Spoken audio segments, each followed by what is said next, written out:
ഈ ജഗത്തെല്ലാം പാലിപ്പാനുള്ളോൾ അത്രേ നിന്നെ കൊൽവതിനായിട്ട് ഇന്നൊരേടത്തുണ്ടല്ലോ നിന്നുടെ പൂർവശത്രുവാകിയ നാരായണൻ വന്ന് അവതാരം ചെയ്തിട്ട് അവനാൽ നിനക്കാശു വന്നിടും മരണം.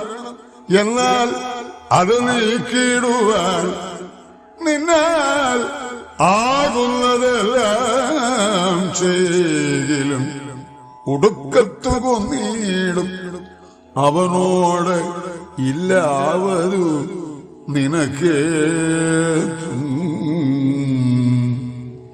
എന്നെല്ലാം അരുൾ ചെയ്തു നിന്നിടും മായാദേ